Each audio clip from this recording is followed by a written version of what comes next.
Everyone, welcome to the brand new season of the Digital Adopter Show, your go-to podcast for inspiring stories of execution and growth. I am Shreya Shrivastava, working as a Senior Customer Success Manager at Whatfix, and I would be the host today.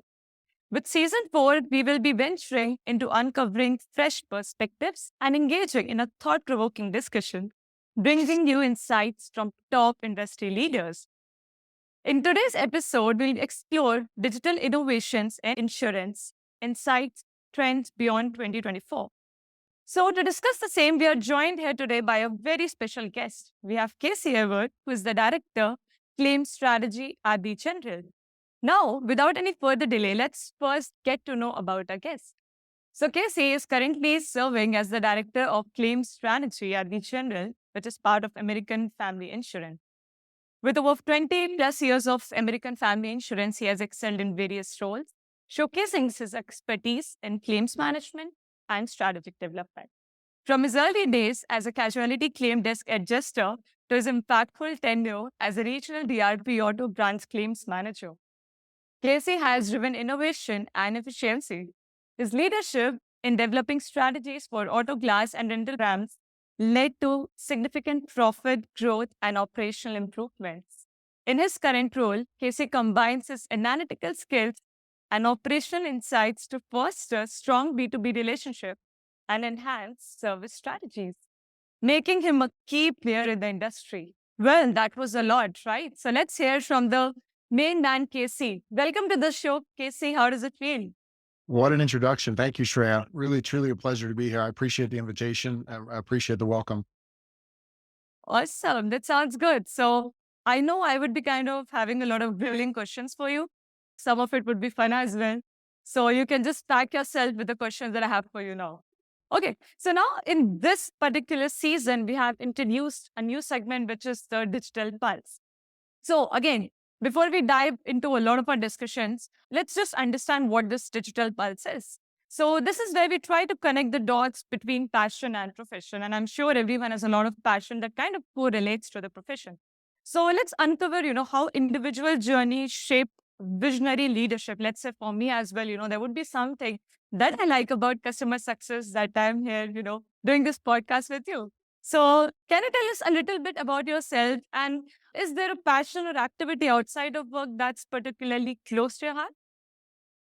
Yeah. So clearly, as described, I'm a bit of an insurance geek, a self-proclaimed insurance geek from that perspective. So, a career that I really sort of fortuitously fell into that Mhm. really has been so rewarding in many ways. Working for the American Family Group, specifically for the General, again, brings so much and has been so rewarding for me in engaging on a number of levels. I work in the claim side specifically, as was Yeah. referenced, which is a very dynamic environment. There's always new things happening, new challenges, new opportunities from that perspective. So it's so grateful for the opportunities that I have to work where I do and be a part of the General at this point in time. On a personal note, I've got three amazing kids at home. I've got a wonderful wife, a Okay. Frenchie dog that sort of rules the roost in our home. Unfortunately, we call him our diva dog. From that, we live on the foothills of the mountains in Utah, with that. So, I get the pleasure of looking out my window at the beautiful mountains every single day. In terms of personal passions outside of work, my wife would tell you I have way too many hobbies and interests. I'm a DIYer. I play guitar. I'm a Oh, photographer, but I would tell you when I'm not at work, specifically right now, when I'm not at work, where you can generally find me is up in the mountains. Right now, we're in the middle of snow ski season out there. And so, my days off right now are spent sliding down the mountain, diving those ski slopes with my kids and trying to keep up with them anymore. So, kind of a fun challenge and fun activity that keeps us busy when I'm not working. amazing. And there were a couple of things you mentioned because I'm surprised. I also love mountains that I think I spoke about earlier. And the other thing that I do is I also play guitar. Oh, So do you I was really? just Very surprised. good. That's great. I've played guitar for many years, self-taught. So, Same. I don't know if I'm any good, but I enjoy it. It's another stress reliever. It's my therapy Yeah. to a certain extent. Yeah, and I currently work in the night shift. So every time, I go back, I make sure, I at least have my guitar in the hand to kind of just Absolutely. be by myself. And I love it. So yeah, great I'm to know we trying to think pass that on to my next generation and, and to my children. So hopefully they'll pick and take it on. that's amazing. I think we can start some sessions post we are done with our work, that kind of keeps us engaged. Okay, let's do it. Okay. Now, this was just to kind of understand a bit more about your passion. So next on that we have is the rapid fire section. So we have kind of revamped our rapid fire round and we call it triple strike, where we ask our guests three quirky questions and expect a fun answer to get deeper glimpse into their mind. So I hope you are just ready, Casey, to be kind of triple strike. I hope I don't strike out, but let's go. I'm ready. Let's do it. Awesome. Okay, now I have one very interesting question for you. So if you could have a giant billboard anywhere with anything on it, what it would say and why? Yeah, interesting question. I think my mind goes immediately to one of my favorite television shows, and you may have some listeners that are also a fan of this television show. It's Ted Lasso, and one of my favorite shows for a number of reasons. And for those that are not familiar, it's a show about a football or a soccer coach that sort of is Mhm. transplanted into the world of professional soccer. This is an individual that really, I think, is showcases a number of strong leadership skills. He's a very inspiring and positive leader, someone Mhm. that really makes the best out of those around him. So just a great role model and a lot of different applications and a lot of different. But one of the quotes he shares in, Mhm. I think it's the first season, he credits Walt Whitman for this quote, but he says in that episode, he says, "Be curious, not judgmental." And I think there's so Mhm. much power in that statement, right? Not only for our society in general, we live in such a polarized society that has such an opportunity to learn from each other and lean into our different perspectives and our diversity and things like that. But I also think about it in terms of a leadership application, right? As a leader, making sure that I'm approaching things with curiosity, that I'm leaving my Yeah. arrogance at the door, that I'm asking the right questions, right? Making my questions more impactful to Yeah. not only help lead the people around me, but also solve those business challenges that we face every day. There's such a huge and immense amount of power in the question why, right? So coming from a place of curiosity is such a powerful force for innovation and for improvement and for tackling those Yeah. challenges. I just really believe when leaders lead with curiosity that remarkable things are possible. So I think that billboard would be curious, not judgmental. Again, stealing that from Ted Yeah. Lasso. Very nicely articulated. And curiosity is the key to a lot of questions. So I have always been curious to ask questions and, kind of never hesitated. So that's true. When you're curious, you get to learn a lot from others and really great insights in that aspect, Casey. That I think I'm going to imply this on my day to day life for sure. I think I need to write that on my whiteboard while I'm working. Be curious. Now, there's one thing that I see there are a lot of cars behind you. So I am bound to ask you that question. So, Yes. if your car collection came to life, which is like a Toy Story style, which model you think would be the leader and why? Yeah, I know it's an interesting question. I've got, I think, about 50 cars that surround me. I think you can see a small portion of them Oh, behind me in frame there, but I've collected about 50 that surround me in the oh office my here. And God. I've got cars of all types. I've got Lamborghinis and I've got muscle cars and I've got even a lifted Mont school bus in front Wow. of me over here. So all different types from that. But I would say, thinking about it from that perspective, it's an interesting question. I would probably point to the first car that I was given, and I'll even grab it here. This was a gift to Mhm. me years and years ago from one of my employees, and it's a Oh, it's a Samba style Volkswagen bus. It probably wouldn't be the most obvious choice, as you see maybe some of the cars behind me, but I think it mhm. is perhaps, maybe to use a metaphor a little bit, emblematic of the leader that I want to be from that Mhm. standpoint. I just see leadership with that, not only because it's the oldest one on my shelf, but also, this VW bus, there's a quite subtlety about it, right? It's Mhm. not ostentatious. It's very confident in who it is and it has a very distinct style, but it really leaves room for others on my shelf to shine, right? I mean, we talk about the Lamborghinis and the muscle cars, such dominant personalities, right?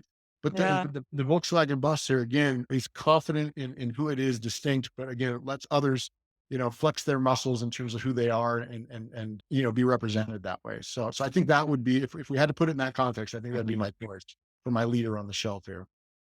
And I loved your thought. I thought you're going to pick up some luxury car which is behind you. Or, I'm just fascinated with those black cars that I can see behind you on the top shelf.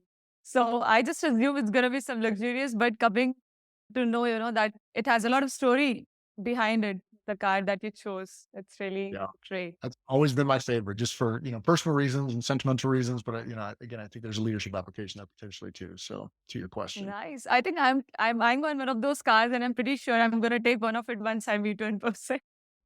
Okay, so that was about the car. Okay, now another interesting question. So, if you had to invite a historical or a fictional figure, who would you invite for a dinner party, and what would you serve them? Yeah, Interesting. it's an interesting question. I think you could probably go a million different directions with this question for sure. Let me preface my answer with this. One of the things you don't know about me that we've not talked about is that I have a background in graphic design, and I've always been such a huge fan of Apple as a company and Macintosh computers. From that, so as I think about this question, my mind immediately goes to Steve Jobs, and I'm not sure. Maybe it's too early to call him a historical figure yet. But I'm going to qualify it nonetheless. Steve Jobs has always been such a visionary Yeah. and inspirational leader for me for a variety of reasons, because and I think in part because he looked at the world through such a different lens than those around him, right? He Yeah. looked at it from that lens of possibilities, right? I think he's been quoted as saying something to the effect of, I'm going to slaughter it, Mhm. but something to the effect of, my customers don't know what they want until we tell them, kind of thing. And I think that sounds brash and arrogant in some terms, but when we think about the iPhone and some of the products that were rolled out from Apple, I think it rings very, very true, right? Steve Yeah. Jobs was solving problems that none of us even knew that we had yet, in some respects. And so I would just love to engage with him in dialogue and kind of ideate with him and pick his brain around innovation and possibilities, but also leadership. I think he was Yeah. somewhat of a controversial leader, a brash leader, maybe a bully of sorts, but he wanted Yeah. perfection and pursued that in many, many forms. So, in terms of the Mhm. meal or the course we would serve, I think he was noted as a vegan, which I maybe exist on the very opposite end of that spectrum. So I think food choice might be interesting. We'd have to pick something to make sure he was comfortable and open to the dialogue that I would look forward to having with him. So I think Steve Jobs would be my choice there. Interesting. And you said one thing that our customers don't really know what they want till we tell them, or we have something. So when I hear this from you, I'm able to relate it, because this is what we have also realized in Whatfix, that really no one knows that they need it, because people feel it's maybe good to have, but when they have it, they feel they actually needed that. So again, we're going to talk more about digital and digitalization in the next section that we have, but really great thoughts, Casey, and a lot of learning again. So yeah, good to know that it's Steve Interesting. Jobs. One question for sure. Okay, so now that we have warmed you up, and I hope that you're ready, so let's dive into some of the questions that our listeners would be really eager to know, and kind of know from your expertise. So again, Casey, can you give us a broad overview of the top three digital innovations currently reshaping the insurance industry and impacting the sector? Now, this one is really tricky. It's a good question. And I think technology, obviously, as a pervasive element, is impacting any number of things with the broader economy and so forth. My expertise certainly rests within insurance claims specifically. So my answers are likely going to skew that direction Mhm. just for that purpose. But when I look at the claims environment that we work in, a very dynamic environment, it's constantly changing environment. We focus in our claims environment specifically on four areas of accountability. We call it our balanced accountabilities, or our four pillars. Mhm. And specifically, that what we look at in that arena is, number one, our customer experience. How are we delivering value to our customer? What are we doing from a product and service standpoint to make sure that we are attracting new customers and sustaining the customers that we have currently? The other three that we look at are accuracy, making sure that we pay what is owed, right? We have a duty and an obligation to our policyholders, but as well as those that we're liable to, that may be affected in that regard. Number three, we look at the efficiency that we do that, making sure that we're doing that cost effectively, as expediently as possible, to make sure that we're solving and rectifying those claims as quickly as we can. And then lastly, our fourth pillar is around our internal value proposition, our own employees, or the engagement, we call it, making sure that we're investing in them, that we're skilling them up to make sure that they're able to deliver at their full capability. So when I think about technology in this space, certainly touches all four areas of our accountability in a big and meaningful way. And again, we could take the conversation any number of different areas, but my mind immediately goes to a few technologies. First and foremost, I think about the impact that telematics has had on our world. And when I talk about Mhm. telematics, we've applied that in the insurance industry, probably most prominently in our underwriting space, trying to understand our Yeah. customers' driving habits, their Yeah. behaviors, making sure that we are learning from that, adapting, adjusting, creating products aligned with that. But my mind goes immediately to the interesting claims applications that might Mhm. stem from that. I think about the impact that could have on accident scene service options, perhaps Mhm. dispatching OSHA to meet you at the scene of an accident, right? I think about maybe an immediate claim filing option to allow our adjuster to or near immediately be in contact with you, Mhm. having just been in a loss to start that process of recovery right away, right? Without having to wait. I Mhm. think about enabling us with maybe some better vehicle damage predictions, right? If we know the Mhm. G force was of a certain caliber in the vehicle, Yeah. can we start making some assumptions or making some informed decisions to better handle that claim and route the vehicle to expedite and speed up the process? So there's just a ton of potential that exists in that area of telematics. On the other side of that, I think there's a world that we've already started to apply in the Yeah. avenue of machine learning and automation. Yeah. AI certainly within the last few years has taken off in terms of the application. We're just now starting to scratch the surface in terms of what's possible. But I think about how can we personalize our service option for our customer a little bit more meaningfully, right? How can we increase the speed and the accuracy for our customer to try and get them back on the road to recovery that much sooner than they might have done otherwise? Many people look at AI and think, well, it's going to take our job. It's going to replace us. And I Mhm. look at that Yeah. very differently, specifically in claims, because we have such talented individuals. Our adjusters are so talented in terms of their empathy and their ability to assist our customers and walk them down through that difficult time period that Mhm. going to be our adjusters walking in parallel with this technology that's just going to amplify our abilities and allow us to be that much better and more impactful in terms of what we do. So yeah, technology, very much reshaping the landscape of what's possible and what exists in terms of our potential in insurance, but even more specifically in the claims environment. Got it. Yeah, that was very nicely articulated, Casey. And you spoke of one thing, right? When you would be assisting your customers, it's very important. There would be a lot of things going on with the customer. So to be able to assist and having that empathy along with, because AI can never replace that part which 100%. your claims and Yeah, adjusters are doing. And yeah, I have felt it being closely involved with this particular sector. So yeah. could feel a lot of it. And also at times when we would have gone ahead and claimed for certain insurance. So, yeah, nicely articulated. Okay. Now moving on, I have another question for you. So, how is the increasing availability of data transforming insurance practices? I know some of it we spoke right now, particularly in underwriting and claims processing. And can you also elaborate on specific ways you think digital innovations will enhance the customer experience in the insurance within the next few years? Yeah, no, big question, very broad question. I think data really rests at the foot of everything we're trying to accomplish, in terms of our understanding, our analysis of the business. Yeah. Insurance has always been linked to being a very data rich environment. I think big data is a term that's not necessarily used anymore, but insurance has always been in that conversation of big Yeah. data because we do have so much data available at our fingertips. I mean, that starts all Yeah. the way, from the point of policy inception, with, how we price our products and things of that nature, but extends all the way through things I've talked about already, how we understand our customer at a deeper level. I think one of our goals is making sure that we are offering a product that, meets our customers' needs at the point of that loss. How can we personalize those products and develop products and services that meet them at that point of, in my case, a loss and deliver a service in a much more meaningful way? And that so data helps inform those decisions every single day that we approach that from. At the general, one of the things that we lean into pretty heavily is the partnerships we have through our data science team, how we're structuring our data, right? How we're drawing out insights in a much more meaningful way. I think there's a number of pieces of the puzzle that we can put Yeah. together, some Mhm. disparate pieces of information that we can put together to kind of try and predict certain things and help inform our decision making. So it prompts a number of interesting questions in that respect. I think about, I mentioned predicting total losses earlier. I think about how we can piece those puzzle pieces together a little bit more early in the process to maybe, predict a total loss quicker and take what would have been several days or even weeks down to a decision right away to move a vehicle a certain direction and move that customer to remediation much Mhm. quicker.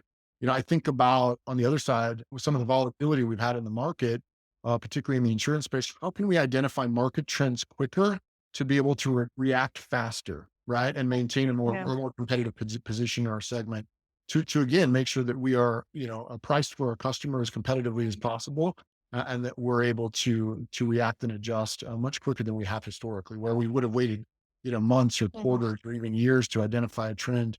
We can use Yeah. the data much more meaningfully to do that quicker. Got it. Makes sense. And one thing that you spoke of on being proactively able to identify, and I think identifying the problem itself at the first place, that could be again answered with some digital innovations, I think is always way to go. Let's say, I think from a perspective, let's say I'm a claim adjuster and there are so many things I need to do. If there is something which is telling me this is what I need to do, it will obviously get into the muscle memory. And I know the next time when I open, this is what I need to do, and I'll be quicker. So I think it has also a lot of link to the efficiency part of it, which is going to be somewhat related to the next question that I have for you. So again, what are the top three challenges your insurance face in adopting these digital innovations, and how can they overcome it? I think it's a lot related to the change management part of it, but Yep. would really like to know a lot of insights from you now that we are actually going live with Whatfix on the general. So I'm really excited. What are those things that you have planned internally for your claim people?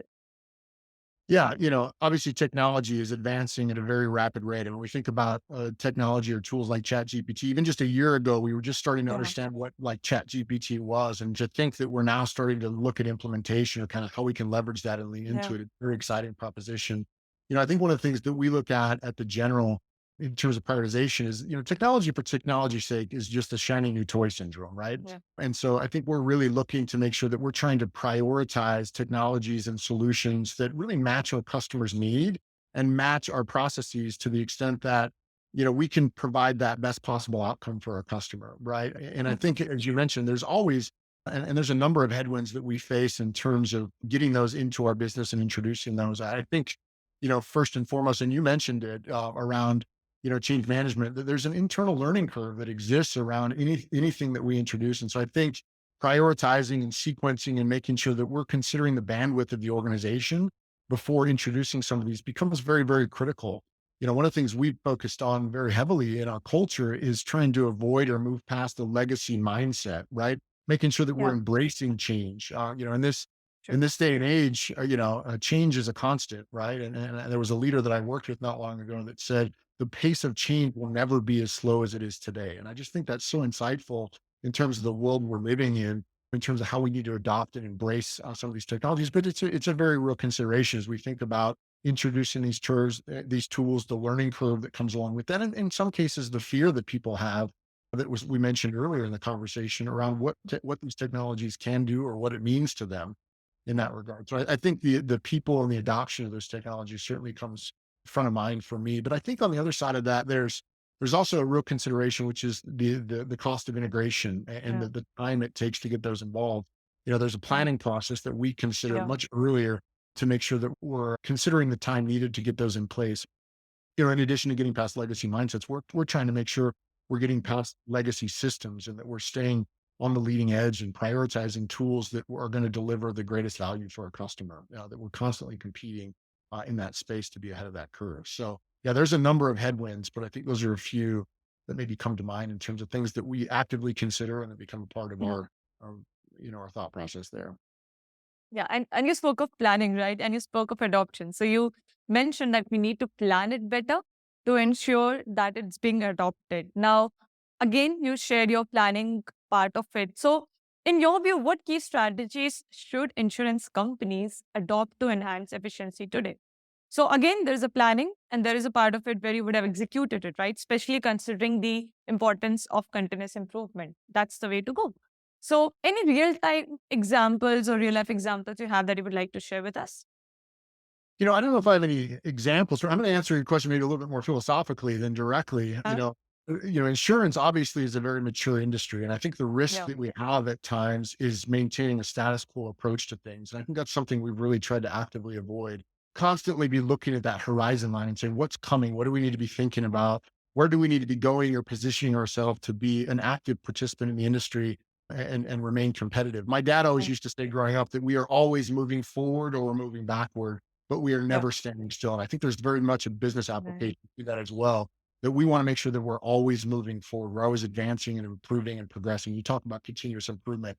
Yeah. That's kind of where my mind goes. So, philosophically, I think about our need and Mhm. really as industry, the need for us to be open and agile in our approach, right? The same things that Yeah. got us here today are not going to be the things that dictate our success in the next 5 years, right? Agree. So culturally, we talk about failing fast and failing often, right? Failing is very different than failure. Trying new Mm. things, I think, is a very worthwhile exercise, so that we can tinker and toy and experiment and kind of figure out what works best for our business. At the general, we really are focused on embracing those opportunities to blaze new Yeah. trails or experiment with new ways of doing our business. And we embrace the opportunity to be the guinea pig on Yeah. certain things. I mentioned Steve Jobs earlier in the conversation. One of the things he was also noted as saying is that he's as proud of the projects that he said no to as the ones that he said yes or that he's given a green light to. And I think there's power in that, right? In a good, better, best spectrum, we're looking for those things, those tools, those Mhm. technologies that are going to help us get the farthest, the fastest, right? Yeah. And so saying no to something doesn't mean it doesn't have value or doesn't mean it's worthwhile. Mhm. It only means that we're opting to look for something better or more Better. meaningful in our business. So again, I think philosophically, that's probably the approach we take or the thought Yeah. process Mhm. in terms of how we guide the business and the teams. And that makes sense. And now because I know a lot, I have worked as a customer success manager with you. And that's one thing that I've seen very differently with the general is open to innovations, right? Like I share certain things. This is what we can implement. This is what we can do. Maybe this is one of the ways where we can strategize better to help the claim adjusters. And it's always welcomed, right? So the part of adopting to that technology and the willingness to adopt is, I think, the key that works for the general. And I Yeah, have closely observed. that's great. I'm glad you've seen that. Yeah, that's Yeah, a value that's near and dear to our heart and something we've really tried to institute amongst the team, a culture value. absolutely. It is. Okay.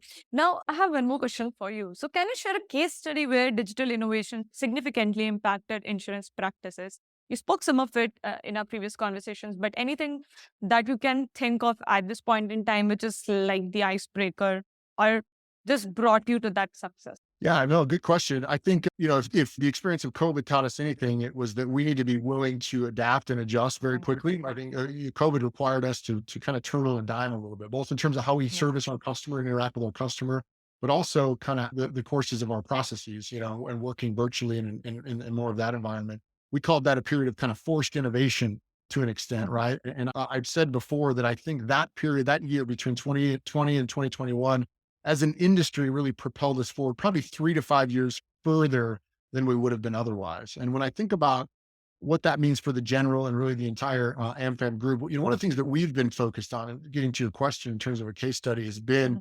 looking at self-service options for our customers who value that. We have a large segment of our customer base that values the option to, self-service their own claim, to Mhm. perhaps file their claim digitally through an app or a web solution, right? To be able to select a body shop that they'd like to be able to work with and schedule their own repair and be in control of that exercise, perhaps to look to a rental car company to get something set up for themselves. No more waiting for an adjuster to be assigned or Mhm. to contact them and so forth. They're in the driver's seat. And one of the tools in particular that I'm excited about that we've been able to leverage the last few years specifically is around in that same vein is around our photo appraisal, where we look at damage on the vehicles. We've been able to harness to various tools, artificial intelligence, Mhm. AI, to scan and look at photos that are submitted from our customers within Mhm. seconds and Oh. start sizing up exactly how much damage that we're talking about. And for some of those simpler claims in particular, start preparing an estimate of damage that might have, Mhm. in other cases, in a prior state, taken days or even weeks to prepare, right? And in today's world, this technology gives us the opportunity to prepare that appraisal within seconds, right? So at the point the Right. customer submits those photos, we can have an initial version of an estimate turned back around to them within seconds or even minutes to get them back on a path to recovery that much faster. And I just think about the potential or the experience that our customer is seeing through those Yeah. processes just like that. And it is so impactful, I think, to the potential and what the future holds as we expand on those capabilities even further. So Amazing. That's interesting. I never knew about it. Like we have really moved forward in that aspect as well. And this is the best thing we can do to a customer. Being a customer and having insurance, this is one of the things I can vouch for to be able to get, quicker replies. And I think it is all related with how quickly we have the data. or how quickly, the claim processors have that information. So this is Data. a great thing. And I think that's one of the things that you would be carrying in 2024. Now, looking even further and beyond 2024, what are your top predictions for the insurance industry? Now that we are growing in every aspect, what do you think would be like the key takeaway for 2024 and further? So if there's anything I've learned over the last couple of years, it's to expect the unexpected, right? To adapt, to adjust. And Yeah. so, I don't know that I'm ready to make predictions because undoubtedly I will be wrong. I'll probably be eating my words at a later point. But I think the future holds a number of interesting questions that have yet to be answered, right?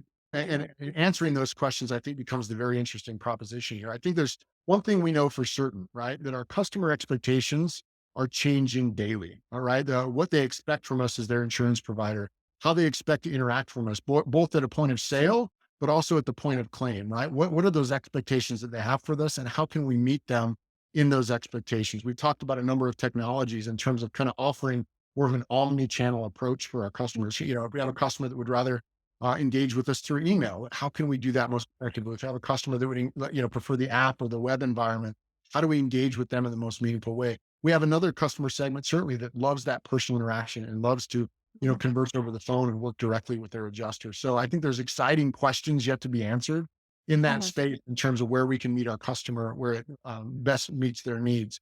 But alternatively, when I think about the question, I think about changing climate patterns. I think about the increase in accident frequency and severity. I think about, as an insurance company, things that we can and should be thinking about in terms of how perhaps we can take more proactive steps to Yeah. help our customers mitigate impact of their losses, or even perhaps avoid a loss altogether, right? There's Yeah. technology out there when you think about the Internet of Things or connected devices, to where we can start thinking about proactive alerts or how we can lean into telematics or other information sharing to, again, try and mitigate those losses or the impacts, or even avoid them altogether. And that's an exciting proposition for me. And then, maybe the last thing I think about is how we, given the scale of our business, how we as insurance companies can create value added partnerships and maybe even digital handshakes throughout the marketplace to drive value to our customers through ways that we would have never thought, or our customer would have never even thought possible, right? Allowing them to Right. tap into aspects of their claim or elements to help them be made whole again that we've never explored previously. So Yeah. again, I'm not making any predictions. There's no crystal ball being pulled out here, but I do think there's definitely some interesting questions yet to be answered in the industry, and so much potential for us to explore new avenues for value to our customer. Agreed. And like I always say, being a customer, we can always relate to those part of it. I think it has a lot to do with the experience. I am always more inclined towards where we have a better experience, we get quicker replies. And Yes. that's going to happen once, we have all of the claim adjusters, processors, they know what they need to do and what they need to provide. Yeah. So Great. faster, quicker, the better. Those 4 pillars I mentioned. So absolutely. So this has been an incredibly insightful conversation. Thank you so much, Casey, for sharing your invaluable perspective on the digital innovations in the insurance industry, because I don't think so we had that earlier on our show. And again, thank you so much for doing it. Don't forget, guys, you can catch all our podcasts on the major platforms like Apple Podcasts, Spotify, Google Podcasts, and a lot more. You can also ping to Casey if you want to know more about it, because this was a really insightful conversation. And I think I'm going to bug you a lot more, Casey, in our upcoming Welcome it. calls. I welcome it. Thank you, Shreya. The pleasure was mine. Okay, so guys, just search for the Digital Adoption Show and hit subscribe and stay connected with our latest episodes. And this is your host, Shreya, signing off for the day. Thank you so much.